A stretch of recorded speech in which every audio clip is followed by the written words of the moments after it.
여러분 안녕하십니까? 허슬똑띠입니다. 사람은 살다 보면 뜻하지 않은 어려움이나 위기에 맞닥뜨리는 경우가 종종 있습니다. 그렇다면 여러분은 그런 것을 어떻게 극복해 나가시나요? 여기 그 해법을 제시합니다. 어느 마을에 한 가정집에 집안잡이를 도와주는 당나귀 한 마리가 있었습니다. 그 집 뒷뜰에는 물이 메말라 사용하지 않는 우물이 있었는데 어느 날 어처구니없게도 당나귀가 우물에 빠져버렸습니다. 다행히 다치지는 않았지만 놀란 당나귀는 구해달라고 슬프게 울부짖었습니다. 마침장에 갔다가 돌아온 집주인이 무슨 일인가 우물에 달려가서 상황을 확인해보았지만 당나귀를 우물에서 빼내 방도를 찾을 수가 없었지요. 한참을 고민하는 그는 마침 당나귀도 늙었고 우물도 쓸모없어 파묻으려는 참이었던 터라 쉽게 처리하자고 마음먹었습니다. 당나귀를 단념하고 우물을 당나귀의 무덤으로 만들자는 거였죠. 그래서 동네 사람들에게 도움을 요청했습니다.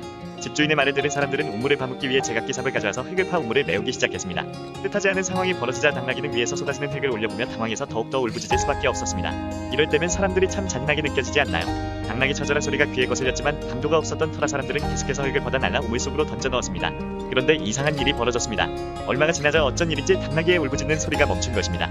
그러자 사람들은 궁금해서 삽질을 멈추고 우물 안을 들여다보았습니다. 전혀 뜻하지 않은 놀라운 광경이 벌어지고 있어 사람들은 기절조풍했습니다. 도대체 무슨 일이 벌어진 것일까요? 당나귀는 흙더미가 떨어지기 시작하자 자신에게 죽음이 닥쳐온 것을 깨달았을 겁니다. 그래서 마구 울부짖었지요. 그런데 털어낸 흙이 주변에 쌓이자 묘수를 생각해냈을 겁니다. 위에서 떨어지는 흙을 털고 털어서 계속 바닥으로 떨어뜨리자는 것이었죠.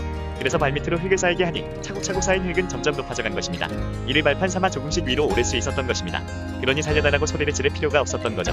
당나귀의 기지에 탐복한 사람들은 더 빨리 흙을 우물에 던져 넣었고 그렇게 해서 당나귀는 자기를 묻으려는 흙을 이용하여 무사히 그 우물에서 빠져나올 수 있었다고 합니다. 이 이야기에서 우리는 아주 소중한 두 가지를 배우게 됩니다.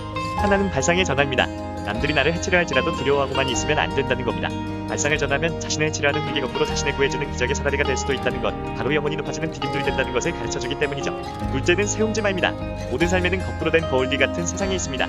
불행이 행운이 되고 행운이 불행도 되는 세옹지마의 변화가 있다는 겁니다.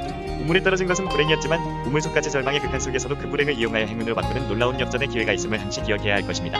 바꾸어 말하면 사람들이 자신을 매장하기 위해 던진 비방과 모함과 불효이란 흙이 오히려 자신을 살릴 수 있다는 역시사지의 길이 있음을 마음에 항상 새겨두어야 한다는 뜻입니다. 즉 엎질러진 물은 도로 담을 수 없다는 복수불수의 체념이 아닌 엎질러진 물이라도 다시 담을 수 있을 거라는 믿음을 갖는 것이 중요하다는 거죠. 그래서 어느 순간 그 공경의 우물에서 벗어나 자유롭게 살아갈 수 있는 오늘을 맞게 될 수 있을 것입니다.